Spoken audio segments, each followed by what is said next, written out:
Oh, hey, man. I just want to tell you, man, I just saw your show. That shit was intense, man. Like, I'm taking this class, right, from Willem Dafoe. Well, actually, this woman used to study with Willem Dafoe, and she's been talking about, like, breathing and, like, honesty and breathing. I was watching you, man. You breathe so honest, dude. Seriously. Anyway, like, I was just wondering if I could, like, buy you a cup of coffee and maybe we could, like, rap for, like, an hour or two. Oh, no, it's cool, man. You're busy. Yeah, no, I get it. But I just think between you and me, you're a genius. Like, I think your shit is great. I think, like, you and, like, Gary Oldman and, like, Steven Seagal are doing the most important shit out there right now, man. It's crazy. Oh, me? I do performance like you, man. Well, not like you, but like you, you know, like that kind of thing, man. Like, I wish you could come see a show, man. So great. Like, I got a friend who does music while I'm performing, right? Because you gotta have music with your shit for, like, marketing purposes and stuff. They won't put you on MTV if you ain't got music. I mean, you ain't got to worry about that because you're all old and shit, but I do this thing, right, where I take this human skull, like a real skull, and I cover it with all this cheese food, man, so it looks like a real head. I put it on a stick, and then I stick the stick on, like, a spring on my back, so I'm, like, jumping around the stage, I'm, like, going crazy, the head's all bouncing all over the place, and I'm like, whoa, a head! I grab it and I bite it, cheese food's falling all over the place, the women are getting sick. Oh, me and my friends, we did this thing last week, right? You should have seen it, man. We went to the store, and we got these pigs' guts and blood and shit, and we stuck them in these Ziploc bags. We put them under our shirts. Audience didn't even know they were there, man. And we take these straight razors, right? We, like, slice our stomachs open, and the blood and guts and shit are flying everywhere. People are freaking out and running all over the place, and I'm moving all around. I slip in the blood, and I fell. 3 stitches over my eye, man. Like they said, art imitating life, dude. My shit's intense. Good, that's the first one. Okay, take a moment, go to the second.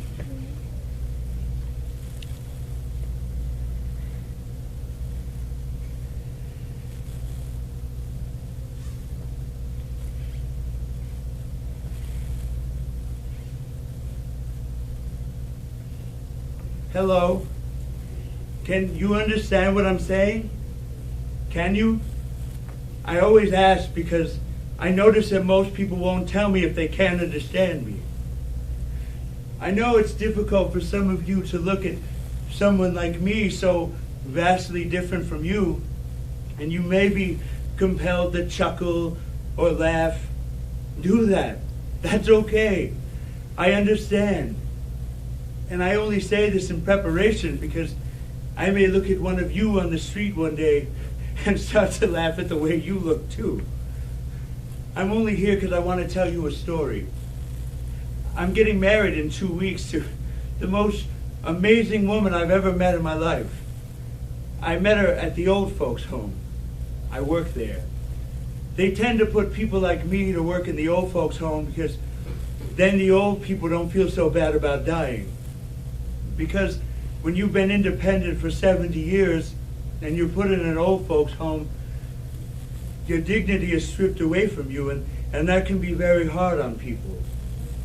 So they see someone like me, and they think that although it's been difficult, in some ways you're blessed. And I can make that transition easier for people, and I take great pride in that. And I met my fiancée because she was staring at me, which obviously is nothing new. I'm a very stare-at-able person. But she was staring in a different way. And she came up to me and she said, "Hi." And I said, "Hi, it's about time." And she said, "Well, I was trying to think of the best way to come and talk to you because I wanted to take you out for dinner." I said, "No, that's not a good idea." And she said, "Why?" And I said, "Because you can see my head is at an angle. And when I try to put food in my mouth, it doesn't always stay there. So if you're the one sitting across from me and all you see is food falling out of my mouth on the table, it's not the sexiest thing in the world." And she said, "Oh, what about a napkin?" And I said, "What time are you picking me up for dinner?" And she did.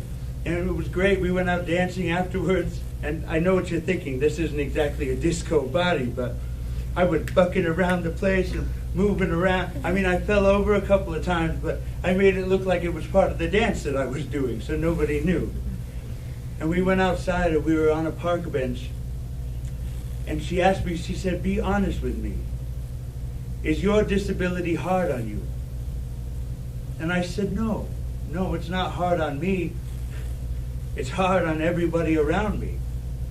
But I dream a lot and my mind is active. And she said, what do you dream? And I said, mostly, I dream that my hip is straight. And that my arm and my forearm and my wrists and my fingers are able to move. I dream that my shoulder is down and that my neck is straight. And that straightens out my vocal cords. I dream that I can move freely just like everybody else. I dream that I could wave to two different people going off in two different directions at the same time. I dream that I could conduct my own orchestra. I dream that I could be a boxer like Muhammad Ali, heavyweight champion of the world. But mostly I dream that people would look at me and see a person and not a broken object. But then I wake up and I'm me. And that's okay because I like me. I mean, I'm a good person.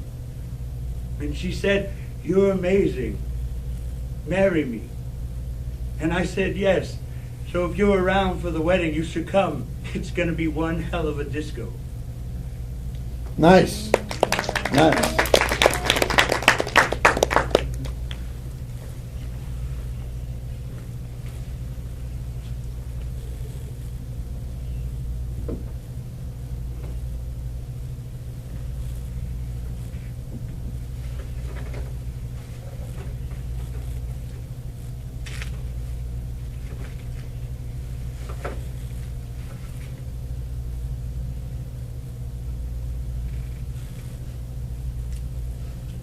I remember it was early, right?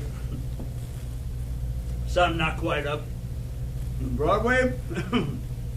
Man, Broadway was looking good. Found this jacket, almost new, right? Oh, in the gutter I found 2 2-liter soda bottles. Hey, you turn those in, that's a bagel and a hot chocolate. Oh, and behind the deli, fresh corned beef. Mustard and mayo, not my favorite, but hey, if it ain't crawling, I'll eat it. What? Don't look at me like that, man. Yeah, I live off your garbage. I touch it every day. I read it, I examine it, and I meditate on it. You know, your own personal garbage, the stuff that you think isn't good enough for your life anymore, so you cast it out into the category of non-worth, non-interest, non-existence, just garbage. Then somebody like me comes along and digs it all up, reads it, wears it, even eats it. I come along and give it a second chance in the world. You can tell a lot about a person by what they decide is garbage, man. And me? Hell, I know a lot about garbage. Garbage stinks. Garbage rots. Garbage ebbs and garbage flows, but garbage don't cry. When I was rescuing that corned beef from the dumpster, I was putting down that lid. I heard this sound coming from deep inside. Something faint and weak, but pissed off. I lifted back up that lid, and these flies are buzzing like hell around this one black bag in the corner. I took my cane and I poked at the bag, and the sound came out louder. Again, but this time more pissed off. So I grabbed the bag out of the can and I ripped it open. And inside,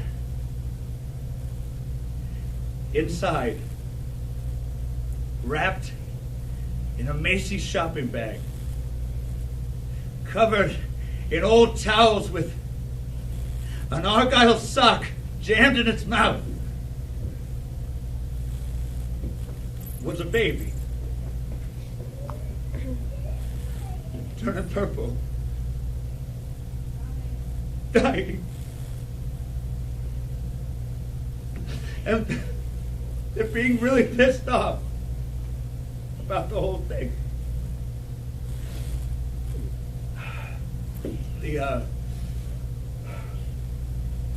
cops came, took it away, but I kept thinking, who hated a part of their life so much that they would throw this baby in a dumpster? I mean, just threw it out like yesterday's corned beef. For somebody like me, to come along and give it a second chance. It's like I always say, man, you can tell a lot about a person by what they decide is garbage. Give me a hand. All right.